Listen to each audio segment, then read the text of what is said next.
Assalamualaikum warahmatullahi wabarakatuh. Posnema siap berbagi kebaikan. Berjumpa lagi dengan sahabat-sahabat Semanema dimanapun Anda berada. Kembali lagi bersama kami untuk berpodcast, untuk memberikan informasi inspirasi bagi siapapun yang ada di sana. Pada kali ini kita akan podcast dalam rangka memperingati Hari Guru Nasional tahun 2021. Dan pada kesempatan kali ini kita telah kedatangan guru-guru hebat dari SMA Negeri 1 Manyar, yaitu ada Ibu Kiptia dan Bapak Fani Effendi. Silakan bisa memperkenalkan diri dulu, monggo. Baik, terima kasih Pak Huda. Assalamualaikum warahmatullahi wabarakatuh. Waalaikumsalam warahmatullahi wabarakatuh. Sahabat Posnema dimanapun berada, saya Kiptia. Sehari-hari kita di SMA Negeri Manyar mengajar mata pelajaran ekonomi. Biasanya anak memanggil saya dengan panggilan Bu Kip, atau juga ada yang menyebutnya Bunda. Oke. Itu biasa yang anak-anak lakukan dan panggilan saya sehari-hari. Makasih Pak Huda. Pak Fani, monggo memperkenalkan diri. Assalamualaikum warahmatullahi wabarakatuh. Untuk para sahabat Semanema dimanapun kalian berada, perkenalkan, nama saya Fani Effendi. Saya setiap hari berada di SMA Manyar mengajar mata pelajaran geografi. Biasanya saya dipanggil oleh anak-anak sebagai guru termuda. Nah, biasanya anak-anak manggil saya itu Pak Fani, Pak Fani atau Pak Effendi. Effendi. Ya, ada nama panggilan keren biasanya itu, Pak Effen gitu. Banyak sekali ya, terserah anak-anak yang memanggil saya itu. Oke, terima kasih Pak Uda. Yang penting kan bisa membuat anak-anak itu nyaman lah. Iya, nyaman. Jangan sampai kita sebagai seorang guru itu menjadi guru yang ditakuti oleh siswa. Iya. Jangan sampai, Pak. Ya, kan bagaimana caranya kita sebagai guru bisa menjadi guru yang disenangi, yang selalu dinanti kehadirannya di kelas. Iya. Dan sebagainya. Iya, pasti itu pasti. Pada kesempatan kali ini kita kan kebetulan bertepatan dengan Hari Guru. Nah, mungkin Bapak dan Ibu kenapa sih kok memilih profesi menjadi seorang guru? Tidak memilih yang lainnya, jadi dokter tekah atau polisi atau profesi yang lainnya? Kenapa memilih jadi guru? Saya dulu ya Pak ya. Iya, dulu mungkin. Urutan yang nomor 1 dulu ya. Iya. Karena usia Pak ya. Kalau saya itu dulu terinspirasi, awalnya saya pengen ambil jurusan psikologi. Tapi ini mungkin anak-anak ambil hikmahnya agar enggak seperti saya. Saya dulu awalnya ingin masuk jurusan psikologi UNER. Tapi kemudian ketika saya ke UNER itu saya minder. Loh, kok kayak gitu ya, mahasiswanya kayaknya keren-keren, sedangkan saya latar belakang dari keluarga yang tidak mampu dan saya nggak bisa berpenampilan yang menarik, yang bagus. Akhirnya saya berubah pikiran, waduh kok kayaknya kepengin guru aja lah, kalau guru itu sederhana, bersahaja. Dan saya melihat waktu itu sosok almarhum guru saya, namanya almarhum Bapak Abdul Basit. Beliau yang memberikan contoh-contoh dan motivasi saya untuk jadi guru waktu itu. Di usia 18 tahun baru lulus SMA, saya diminta beliau membantu untuk membimbing adik-adik kelas saya di SMA Sa'adah waktu itu Pak. Sehingga akhirnya saya berubah pikiran, udah gini aja, saya seorang kelak saya pasti jadi seorang ibu, agar saya tidak banyak waktu di luar dan bisa tetap kelak saya kalau punya anak itu anak-anak saya tetap bisa saya didik dan saya juga bisa memberikan sumbangsi bagi negara, mendidik anak-anak bangsa. Akhirnya saya berubah pikiran, mau jadi seorang psikolog berubah menjadi seorang guru. Akhirnya pilihan saya waktu itu IKIP Negeri Surabaya. Dan saya memilih jurusan Pendidikan Dunia Usaha, PDU waktu itu. Ya, itu cerita saya kenapa kok memilih profesi menjadi seorang guru. Kalau Pak Fani gimana? Kalau saya itu unik Pak, ya mulai dari sekolah dulu ya. Dulu waktu saya kan madrasah aliyah Pak udah. Oh, iya. Madrasah aliyah di situ banyak ilmu agama dan sebagainya. Dulu saya itu pada waktu madrasah aliyah mau ke mana saya itu kan. Terus saya inginnya sebenarnya bukan guru tapi bisnismen.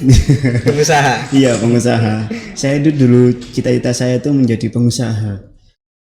Dan nggak tahu ya kenapa saya terinspirasi dari mas saya. Mas saya dulu itu waktu saya masih di madrasah aliyah, mas saya sudah jadi guru. Dikasih cerita guru itu enak gini. Guru itu yang penting awet muda. Gitu. Jadi guru itu awet muda gitu, dan akhirnya oke lah, bismillahirrahmanirrahim. Saya dulu nggak nyangka Pak udah bahwasanya saya itu bisa masuk ke universitas negeri, itu nggak nyangka sama sekali gitu kan. Akhirnya dengan doa dari orang tua mas, guru-guru saya, akhirnya yakin dan masuk ke UNESA gitu kan. Masuk ke UNESA, saya ambil jurusan satu tuh akuntansi, terus nggak dibolehin sama mas, jangan akuntansi. Kenapa mas? Udahlah jangan akuntansi, pilih yang IPS yang jarang diminati gitu kan, jalur aman Pak udah. Cari peluang gitu bener. Terus akhirnya saya masuk di geografi sama sejarah. Alhamdulillah saya masuk di pendidikan geografinya gitu. Dan lama kelamaan saya sebelum lulus itu pernah jadi pengajar adik-adik mahasiswa ya, adik mahasiswa yang mohon maaf nilainya agak turun, terus gabung dengan kita ajari gimana caranya menaikkan nilai dan materi-materi yang belum dikuasai supaya bisa dikuasai. Dari situ itu nyaman sekali. Jadi dengan kenyamanan itulah, nggak tahu kenapa kita tiba-tiba ada panggilan gitu, mau gini mau gitu, ngajar gini ya ngajar. Setiap ada hal seperti itu saya tidak pernah menolak Pak. Jadi nggak tahu, mungkin dari nurani ya panggilan jiwa gitu kan ya.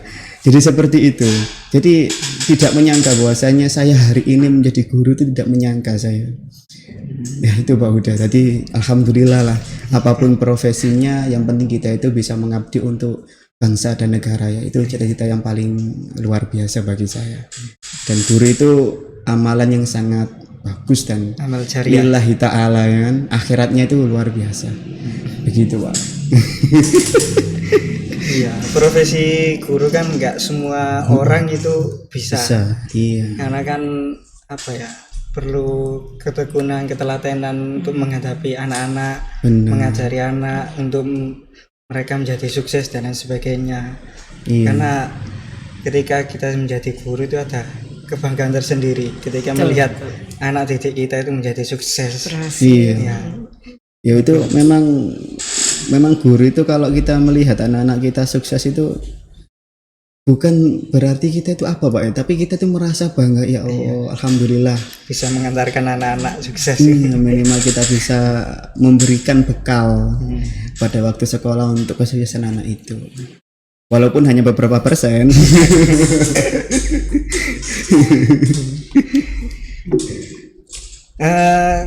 Untuk Pak Fani dan Bu Kip, ini sudah beberapa tahun menjadi guru, dan pengalaman dan kesannya selama ini menjadi guru itu yang paling berkesan itu ketika apa? Ya ini Bu Kip dulu ini mungkin. Saya dulu lagi ya. Saya menjadi guru itu sebelum saya mendapatkan SK kewenangan mengajar guru sebenarnya, karena ketika saya semester 1 di IKIP Surabaya, saya masih IKIP Pak ya, angkatan lumayan Pak ya kan. Sekarang UNESA ya. Lumayan, sekarang UNESA ya. Jadi saya semester 1 itu dihubungi oleh almarhum Pak Abdul Basit. Mudah-mudahan beliau di alam sana mendapatkan syafaat dari Amin. Allah, karena beliau juga memberikan ilmu yang sangat Ilmunya berguna bermanfaat. untuk betul. Saya waktu kala itu masih semester 1 dan baru 3 bulan di IKIP Surabaya. Beliau memberikan kepercayaan pada saya, Kip, ayo bantu saya untuk membimbing ekonomi gitu loh. Saya lihat kamu punya potensi, beliau katakan seperti itu. Jadi saya mengajar pertama di adik kelas saya, kelas 3 SMA waktu itu di Asaada. Dari situ timbul kepercayaan saya mulai mengajar itu di tahun 92, Oktober 92. Oktober 92 itu saya sudah mengajar kelas 3 SMA waktu itu, tapi untuk bimbingan Eptanasnya dan persiapan mereka ke UMPTN saat itu, UMPTN. Terus kemudian tahun 96 saya lulus, 97 mengikuti tes dan alhamdulillah saya diterima. Dan ujian terbesar, saya katakan ujian terbesar karena SK saya di SMP Negeri 1 Sangkapura Bawean. Di Bawean ya, jauh sana. Di sana kurang lebih 3 tahun setengah, kemudian saya pindah di SMPN Negeri 3 Gresik. SMPN 3 Gresik, dan di sini mulailah, karena di Bawean itu saya tidak banyak membina anak-anak. Saya hanya mengajar bagaimana menggali potensi mereka, tapi saya tidak pernah membawa mereka untuk mengikuti lomba-lomba. Karena di Bawean akses informasi juga belum bisa dapat dengan mudah, dan saya waktu itu yang namanya pikiran yang utama tuh pengen pindah. Karena suami ada di Gresik, saya di Bawean, nih gimana caranya pindah gitu Pak ya. Dan akhirnya saya pindah di SMP 3 Gresik, dan alhamdulillah ketika di SMP 3 Gresik ini saya sudah bisa di kelas itu yang pertama tidak hanya untuk mencari anak juara Pak ya, karena pendidikan itu bukan membawa anak menjadi juara, tapi bagaimana menggali potensi anak didik kita sesuai dengan potensinya, berkembang sesuai potensinya, sehingga nanti mereka itu punya keberanian untuk menggali potensi yang ada, dan kemudian mereka nanti kedepannya menjadi anak-anak yang mandiri. Itu yang sangat penting. Bukan hanya mendidik anak yang sudah pintar, bukan hanya mendidik anak-anak yang sudah punya kemampuan yang bagus, tapi bagaimana anak-anak ini tergali potensinya sesuai dengan kemampuannya masing-masing.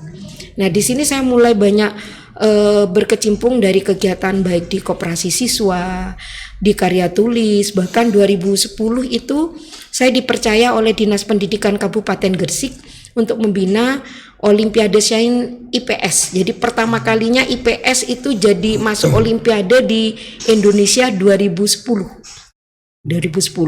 Nah, waktu itu saya membina di Gresik 10 anak yang terjaring, 13 sih waktu itu, 13 anak, dan alhamdulillah bisa meraih medali perunggu saat itu 2010 IPS ya, mendapat medali perunggu.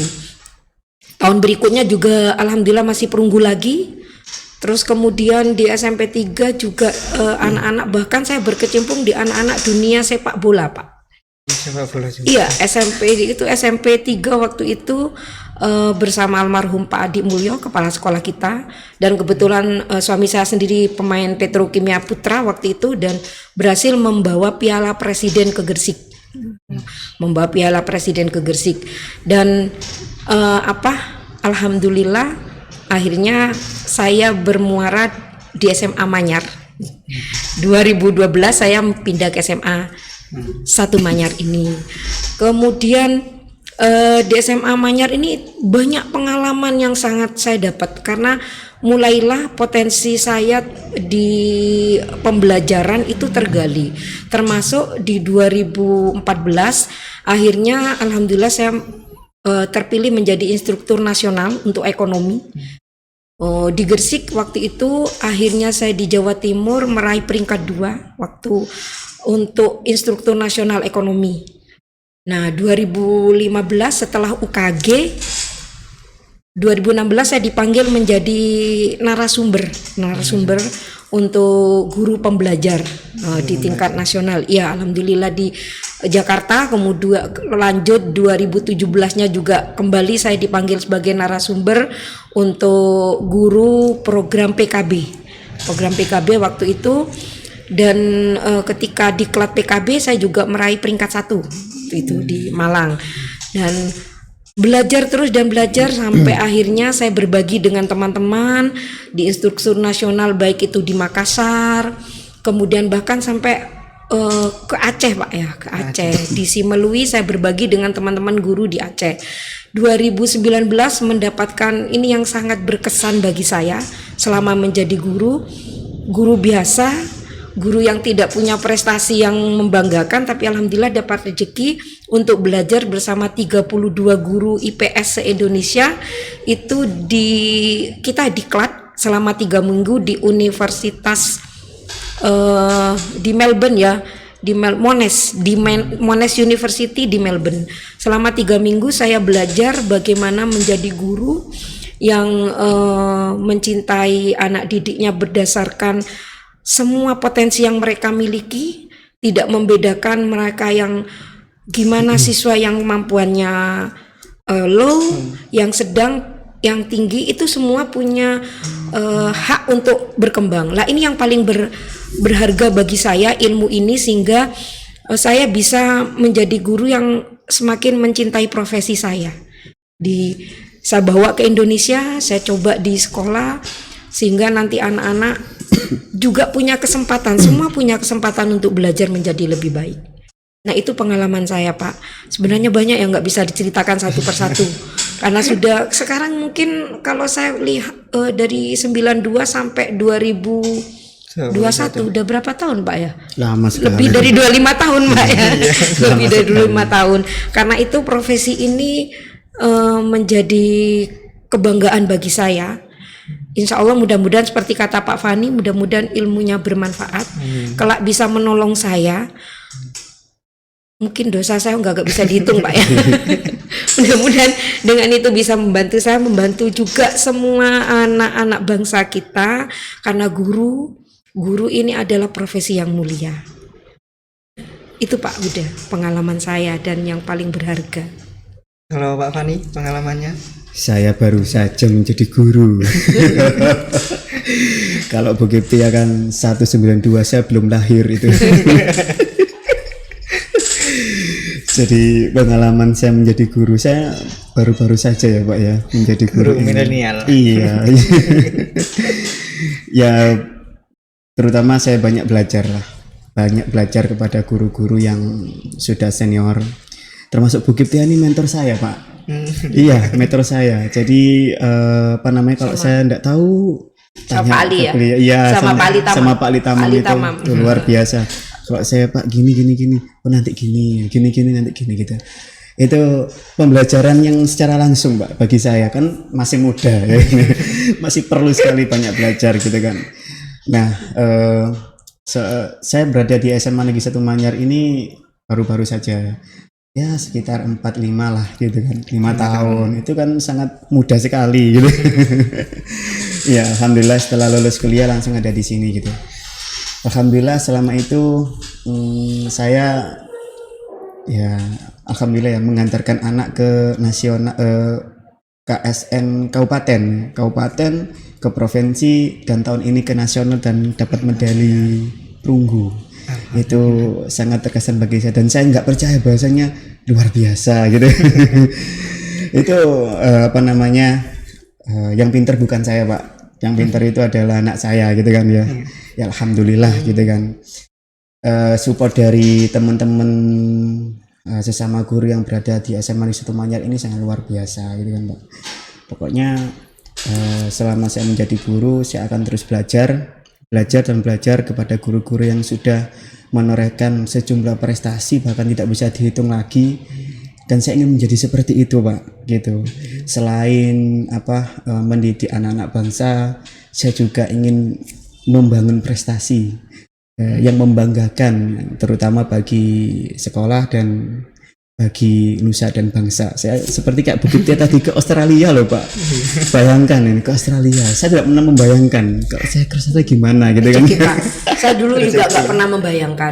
Cuma saya berpikir nih, bagaimana kita berbuat yang terbaik untuk anak-anak. Seperti di SMA Manyar. Potensi anak-anak sendiri bagus-bagus Pak. Walaupun mungkin ya input yang masuk di sini bukan nomor 1. Yang masuk di sini bukan nomor 1, tapi mereka berjuang mau mengalahkan yang nomor 1. Benar. Itu yang sangat penting ya. Benar. Dan alhamdulillah ekonomi itu baik itu Olimpiade Akuntansi di UNER kena Semanema loh Pak, juara satunya. Tahun 2019 itu kena Semanema juara satu Olimpiade Akuntansinya.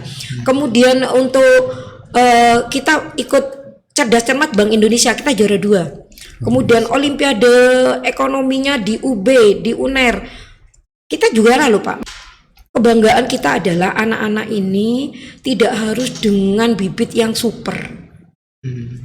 Bibit kita mungkin ada yang bagus, ada yang super, tapi ada bibit yang artinya mereka itu awalnya biasa-biasa, kita asah itu ya, dengan cinta, dengan semangat, dan anak-anaknya juga kita berikan motivasi. Alhamdulillah bisa berhasil mereka. Iya. Jadi kita itu apa Pak ya, kalau bibit itu kan yang penting niat gitu kan. Anak-anak itu niat terus kuat dengan niat yang kuat dan didampingi dengan bapak ibu guru yang mengajar dengan sepenuh hati itu Pak. Betul. Itu yang jarang Pak yang dimiliki Pak. Mengajar dengan sepenuh hati itu jarang Pak. Guru-guru Semanema luar biasa. Benar.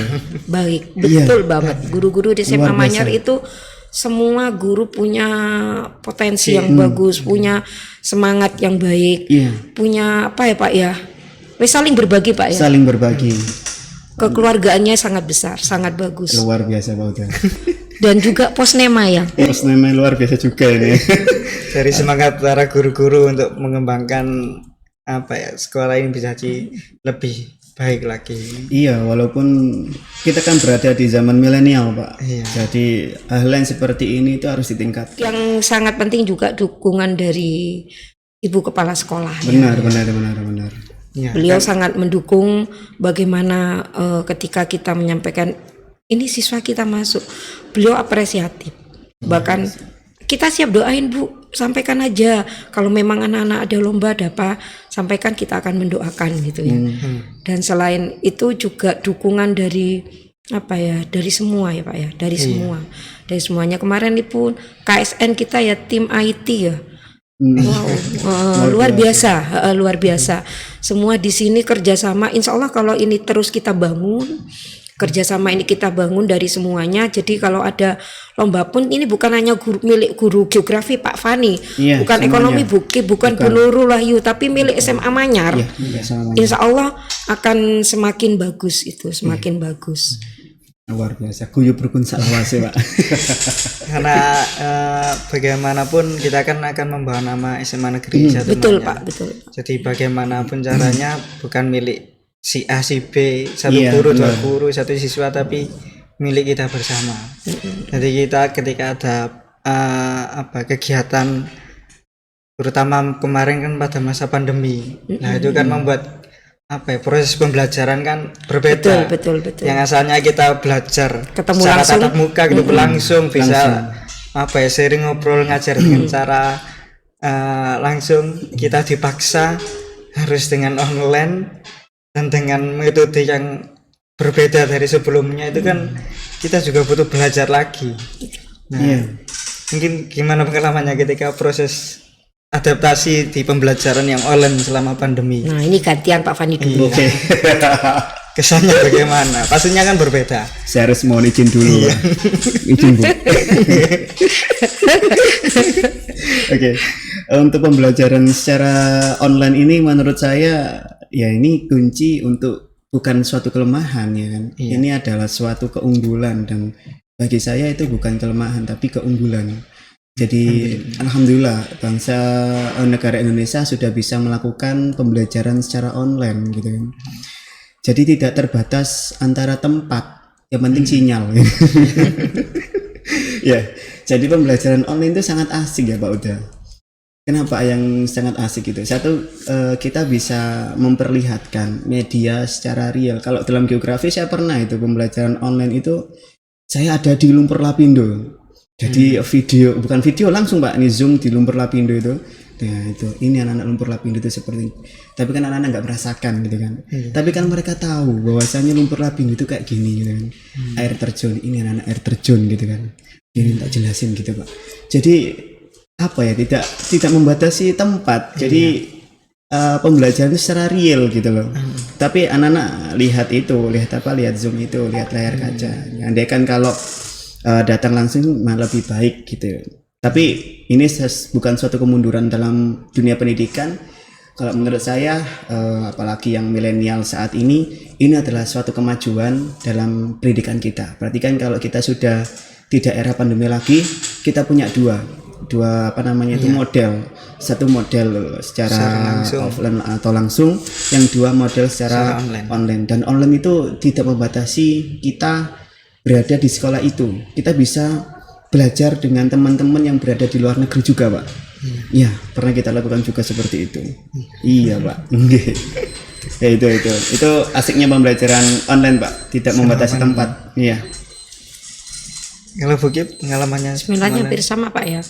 Tapi ya memang ada juga sih kendala karena tidak semua siswa kita itu adalah mereka berkecukupan, khususnya untuk menyediakan kuota. Memang ada kuota dari negara, tapi itu pun kadang tidak cukup ya. Terbatas lah. Kesulitan kita kadang di situ. Ada anak-anak yang di waktu tertentu, Bu, mohon maaf, kita nggak bisa gabung meet ya. Karena pembelajaran kita itu kan kita memanfaatkan teknologi. Iya, teknologi. Mau tidak mau kita memang harus masuk ke dunia itu. Perkembangan tidak mungkin bisa dicegah ya. Sesuatu yang baru itu pasti akan terus perubahan akan terus terjadi. Kita tidak pernah tahu kalau kita akan kena pandemi COVID-19. Tiba-tiba di bulan Maret mulai masuk ke negara kita dan kita harus adaptasi bagaimana siswa kita untuk belajarnya tidak lagi berhadapan langsung. Tapi kita harus pakai media kita adalah internet, di mana kita memanfaatkan itu. Akhirnya guru-guru pun seperti saya yang juga IT-nya nggak bagus harus belajar gitu. Dipaksa belajar. Harus belajar gitu, harus belajar. Ini bagaimana kita menggunakan Google Classroom gitu ya. Di situ kita menyampaikan materi dan satu saat kita harus meet. Dan meet pun kita menggunakan apakah pakai Google Meet, pakai Zoom. Webex itu waktu itu saya awalnya pakai Webex itu, saya pakai itu waktu itu. Terus kemudian setelah Google Classroom saya belajar di teman-teman dari sekolah juga ngadakan webinar dan sebagainya. Akhirnya kita pakai fasilitas negara. Sekarang enaknya kan kita ada yang akun belajar itu Pak ya. Ya akun belajar itu mempermudah kita, Memang ada kesulitan terkadang anak-anak yang kesulitan di kuota. Mereka tidak ikut pembelajaran. Nah, bagaimana ini yang kita harus atasi? Nah, sekarang kita apalagi sudah harus sekarang blended Pak ya, blended ada tatap muka, masih ada yang daring, separuh di sini, separuh di rumah. Lah ini juga yang perlu kita cari solusi karena terkadang anak-anak yang daring di rumah itu mesti, Bu, kemarin itu kita ganjil, sekarang genap, tolong dong dijelasin lagi gitu. Kadang anak-anak masih seperti itu. Dan ini bagaimana mengarahkan anak-anak untuk lebih mandiri belajar. Itu yang sangat penting. Kalau anak-anak sudah mau belajar secara mandiri, karena sebenarnya sumbernya itu banyak. Guru mungkin kalah sama Mbah Google, Mbah YouTube, kita kalah gitu ya, kita kalah. Cuman kelebihan kita kan ini, kalau kita mungkin ada bagaimana memberikan ke anak-anak itu tidak hanya transfer pengetahuan, tapi juga bagaimana kita memberikan transfer ke anak-anak berupa beretika yang baik ya Pak ya. Bagaimana kita memotivasi anak-anak agar mereka belajarnya ini bisa kembali bersemangat. Benar. Ya, kembali bersemangat. Sebenarnya lebih kalau kita belajar anak-anak kasih video apa itu juga lebih variatif Pak ya. Iya. Lebih variatif. Tapi terkadang kita harus tahu anak itu tipe belajar anak kan macam-macam. Nah, saya cobakan akuntansi terkadang kemudian saya beri angkat pada mereka terus saya tanya, lebih suka belajarnya dikasih video ataukah pakai dijelaskan sama guru? Itu mereka lebih banyak milih yang dijelaskan guru. Iya benar. Nah, artinya mungkin ketika kita kasih video itu anak-anak kita arahkan langkah-langkahnya. Setelah itu baru terus kita harus ada penjelasan. Ya klarifikasi ke anak ya Pak ya. Benar. Klarifikasi ke anak yang tidak dimengerti di mana gitu. Nah itu kalau pengalaman saya seperti itu. Tetap ada kendala, memang ada kendala, ada positifnya itu mungkin anak-anak bisa terus belajar mengakses. Saya sebagai guru juga belajar karena kemampuan IT saya masih kurang gitu ya Pak ya. diakui atau tidak harus ngaku. Tapi siap untuk belajar gitu. Siap, Bahkan kadang belajar ke anak saya. Pernah Pak Huda, saya mau screenshot enggak bisa. Rek tolong rek screenshot no gitu ya. Terus nanti saya kasih tutorialnya. Siap Bu, terus dikasih tutorial. Akhirnya saya bisa screenshot sendiri gitu. Kan gitu Pak ya. Saya ngaku enggak. Apa anak-anak saya sampaikan bahwa biar anak-anak juga tahu ketika enggak bisa enggak usah malu untuk bertanya. Iya. Gitu, nggak usah malu untuk bertanya sehingga nanti kita akhirnya yang nggak bisa menjadi bisa. Gitu. Yang salah bisa jadi diperbaiki. Ya. Jadi itu Pak Uda, untuk teknologi itu penting, tapi peranan guru itu jauh lebih penting. Jadi guru tidak bisa digantikan oleh sebuah teknologi.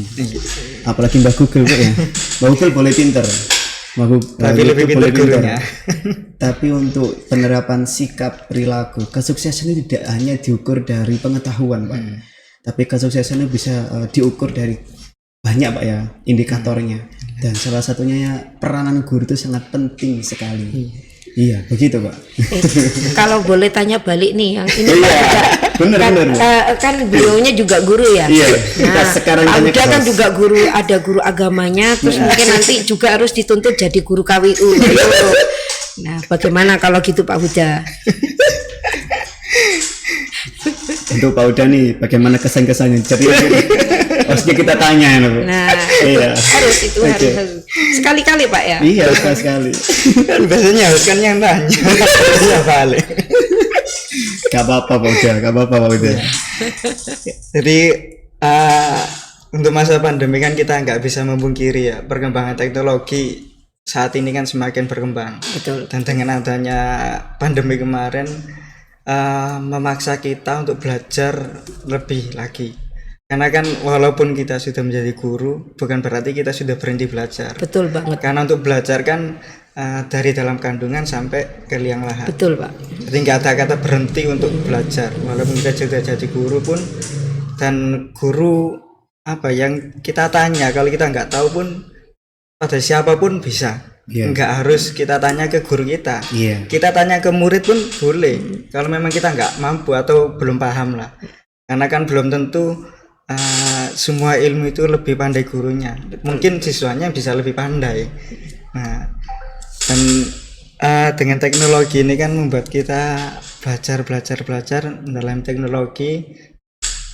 Dan saya pun banyak belajar. Yang asalnya belajar tatap muka, yang enjoy dengan tatap muka, akhirnya harus dipaksa dengan online. Tapi ya walaupun saya sedikit banyak ada background IT lumayan lah. Walaupun belajar otodidak. Luar biasa. Iya. Guru betul Pak. Iya. Ya seperti saya misalnya, saya ini produk abad 20 karena saya lulus kuliah tahun 96. S1 saya 96. Kalau S2 saya baru 2012 ya. S2 saya baru milenialnya di S2-nya. Tapi S1 saya itu masih abad 20, sedangkan anak didik saya ini adalah anak-anak yang lahir di era 20. abad 21. Di era milenial. Jadi memang harus terus belajar gitu. Harus terus belajar. Iya, betul. Harus dipelajari. Tuntutan Pak Uda ya. Tuntutan kita. Kalau saya juga IT ke Pak Huda minta tolong ngajarin misal Pak Huda, saya nggak malu, nggak apa-apa, memang harus belajar. Kata orang Jawa dulu kan ada istilah kebo nyusu gudel ya, kayak gitu betul ya. Walaupun saya orang Madura saya juga tahu itu. Tapi saya ambil positifnya Pak, kita ambil positifnya, tidak selalu yang yang lebih muda itu harus ilmunya harus belajar ke kita yang lebih tua gitu. Tapi juga kita harus, yang penting kita juga yang lebih muda, walaupun kita juga misalnya lebih muda lebih paham, juga kita juga harus punya etika dalam menyampaikannya gitu loh. Tidak Kita juga kita harus juga menghormati. Iya. Bagaimanapun kita juga harus menghormati beliau-beliau guru-guru kita yang banyak berbagi ilmu untuk kita, dan beliau-beliau yang ikhlas memberikan ilmunya pada kita harus hormat pada beliau semua gitu. Itu juga akan memberikan gambaran kita teladan pada anak didik kita gitu loh. Anak didik kita. Dan ini untuk pengalaman saya sih pernah berpesan kepada anak-anak gini, kalau kalian punya kemampuan lebih selain di bidang akademik, tonjolkan. Bidang apapun itu, kemampuan kalian tonjolkan. Nggak harus kalian itu sukses sesuai dengan ijazah kalian. Kan anak-anak kan mungkin banyak yang mengejar, saya harus ke kuliah jurusan ini supaya lulus jadi ini. Itu kan nggak ada jaminan juga. Betul Iya, Pak. Karena saya pun juga mengalami. Betul juga Pak. Dalam arti gini, ketika saya kuliah, ijazah saya kan IAIN Surabaya, guru Iya. agama. Guru agama Pak ya. Nah, tapi saya ketika pertama ngajar itu nggak ngajar agama. Ngajar apa Pak? Pertama ngajar, setelah lulus saya ngajar komputer. Komputer enggak apa-apa Pak udah. Dan itu pun Keberuntungannya Pak Iya. Huda karena punya skill yang lain. ya, dan itu pun saya bisa itu bukan karena saya ikut kursus belajar ada guru atau enggak, tapi saya belajar sendiri Belajar, otodidak. ya. Ada kata-kata Pak Uda Bu bilang gini Bu. Sesuatu yang bisa kita lihat akan mudah untuk dipelajari daripada sesuatu yang tidak bisa kita lihat. Gitu. Lagi itu mudah dipelajari, gampang. Iya. Kemauan yang penting. Dan Kemauan. salah satunya mengambil peluang. Betul. Karena pengalaman saya ketika mengambil peluang itu gini, ketika saya pertama ngajar, dengan saya nggak ada keinginan untuk jadi guru atau apa seperti apa, enggak. Yang penting ketika saya kuliah, suruh orang tua kuliah ngikuti, lulusnya entah jadi apa nggak tahu.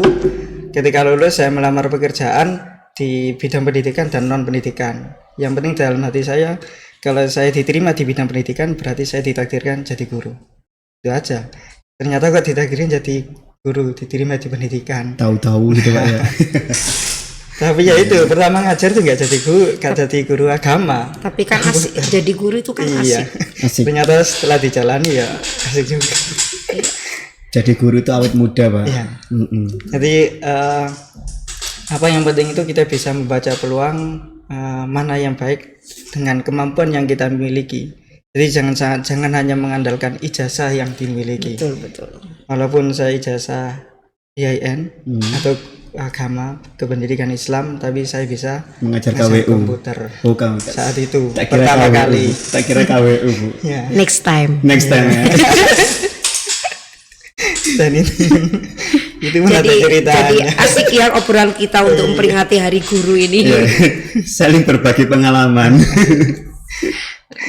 Jadi kemampuan apapun yang kita miliki ya tonjolkanlah. Iya. Itu yang kan jalan untuk kesuksesan kita. Karena kita kan nggak tahu.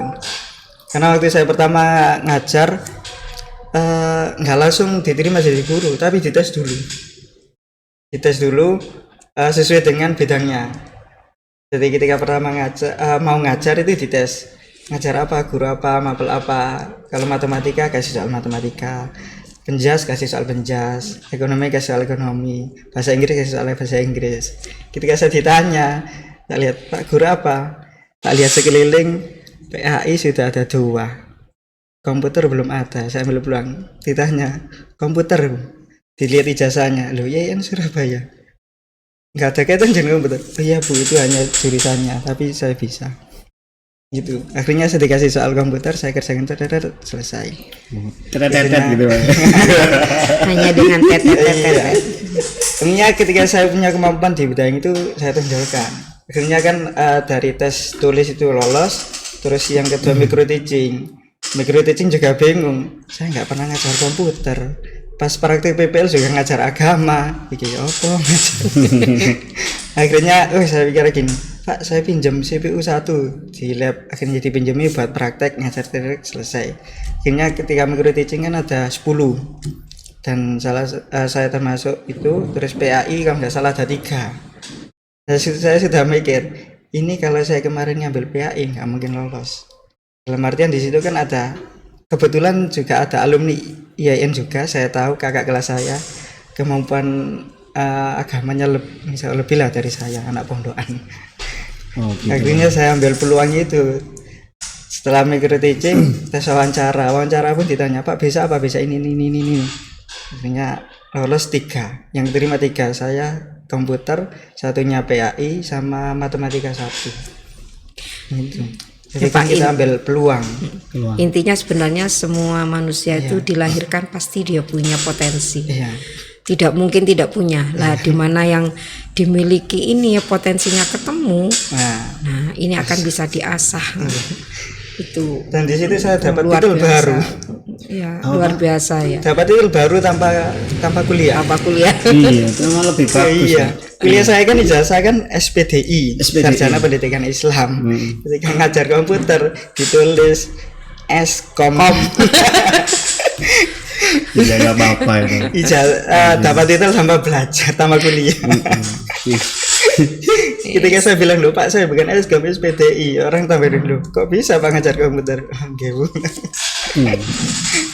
Pengalaman, Pak, Pengalaman. Iya, luar biasa. Jadi banyak lah cerita-cerita apa ya, ijazah itu nggak ada jaminan kita untuk sukses, tergantung kitanya nanti apa ya, kemampuan kita yang kita miliki kita arahkan kemana, kita mampunya seperti apa, itu yang ditonjolkan. Iya, benar. Ya, Harus seperti itu Pak Uza. ya. Iya. Mungkin bisa jadi motivasi untuk sahabat-sahabat semanema di luar sana, apa ya, supaya tidak berkecil hati kalau pengen jadi guru, Benar, harus membesarkan. Kita mengabdi nih Pak. mencerdaskan anak bangsa. Benar, luar biasa.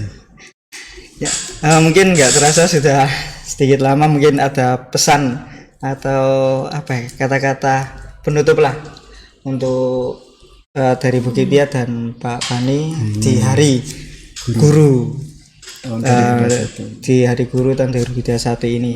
Mungkin kita ambil tema bergerak dengan hati, pulihkan pendidikan. luar biasa. Karena dari masa pandemi kemarin kita pulihkan pendidikan jadi yang lebih baik lah. Mungkin ada kata ini. Bukit dia dulu. Selalu saya. Bayang temanya luar biasa Pak ya. Bergerak dengan hati, pulihkan pendidikan kita karena kita berada di masa pandemi. Mungkin saya saya ucapkan terima kasih pada guru-guru saya. Mungkin saya juga dulu belajar di pesantren walaupun cuma sebentar ya. Kemudian sekarang ini teman-teman guru saya di sekolah ini yang juga beliaunya juga ada yang guru saya juga gitu ya. Dari beliaulah saya banyak belajar sehingga akhirnya saya menjadi seorang yang hidup, saya bilang hidup yang baik Pak ya. Hidup yang baik artinya dulu ibu saya bilang, ibu saya pedagang kaki lima, ibu saya bilang begini, ibu nggak bisa mewariskan harta pada kamu, ibu hanya mewariskan kamu pendidikan. Walaupun ibu nggak punya, ibu mau kamu sekolah, ibu mau kamu sukses. Jadi saya berpikir bahwa teman-teman semua, anak-anak didik saya, marilah anak-anak ini belajar untuk menjadi lebih baik, menjadi hidup kita lebih baik, kemudian hormati orang tua, hormati guru, sehingga kita akan menjadi insan yang berguna bagi nusa, bangsa, dan agama. Itu kalau menurut saya Pak ya, di hari pendidikan ini, mari kita semua seluruh anak-anak bangsa berterima kasih pada guru-guru kita, karena beliau-beliaulah yang meletakkan dasar-dasar pendidikan pada kita sehingga kita menjadi insan yang lebih baik. Kita lebih memiliki pengetahuan, kita memiliki keterampilan, dan kita bisa belajar beretika yang baik. Itu dari saya Pak. Dari Pak Fani. Iya, ini untuk Hari Guru ya, tahun 2021 ini luar biasa perjuangan dari Bapak Ibu guru di seluruh Indonesia, mulai dari model pembelajaran PTM langsung tatap muka sampai dalam pembelajaran online. Mereka semua berjuang dengan sangat luar biasa, sehingga bangsa Indonesia ini adalah bangsa yang besar, adalah bangsa yang memiliki tingkat pendidikan yang sangat tinggi. Itu berawal dari guru. Terima kasih kepada guru-guru saya yang mendidik saya selama ini, mulai dari saya nggak bisa sampai sekarang ini. Jadi guru saya pernah berpesan kepada saya, kalau kamu nggak bisa, amati saja apa yang disampaikan oleh guru yang ada di depan. Amati ucapannya, sehingga nanti kamu bisa menirukan ucapannya. Dan kamu akan mengerti dengan sendirinya. Karena doa guru itu adalah doa yang luar biasa. Doa guru hanya satu. Anak-anak atau anak didik supaya menjadi insan yang lebih baik. Itu adalah salah satu kunci untuk menuju kesuksesan, Pak Uda. Jadi untuk guru-guru yang berada di Indonesia, dimanapun berada ya, dari Sabang sampai Merauke, saya ucapkan terima kasih banyak telah mendidik anak-anak bangsa menjadi insan yang lebih baik, memajukan generasi-generasi yang jauh lebih baik. Dengan perjuangan Bapak Ibu Guru, kita bisa menjadi seperti ini. Jaya terus Indonesiaku, hormati guru kalian, hormati orang tua. Kunci kesuksesan berada di ridho mereka berdua. Terima kasih, Pak. Iya. Jadi kunci kesuksesan seorang itu ada di orang tua dan guru. Karena ridho wa fi ridhol walidain. Dan guru termasuk orang tua. Karena termasuk yang mendidik. Jadi yang dinamakan orang tua tidak hanya orang tua yang melahirkan kita, yang membesarkan kita, memberi makan, pakaian, tapi guru juga adalah orang tua kita, dimana doanya itu sangat mustajab lah, mudah dikabulkan. Benar-benar. Jadi di hari guru ini sebagai penutup, mari kita ucapkan selamat Hari Guru Selamat untuk Hari Guru seluruh guru-guru di seluruh Indonesia. Indonesia. Bergerak dengan hati, pulihkan pendidikan. Dari kami, saya akhiri untuk Bosnema kali ini. Jangan lupa subscribe channel YouTube Semanema Gersi Official supaya tidak tertinggal informasi-informasi yang inspiratif dari kami, dan nyalakan lonceng notifikasinya, like, share ke teman-teman jika ini bisa bermanfaat dan bisa berbagi untuk yang lainnya. Terima kasih dari kami, kurang lebihnya mohon maaf. Assalamualaikum warahmatullahi wabarakatuh. Waalaikumsalam warahmatullahi wabarakatuh. Bosnema siap berbagi kebaikan.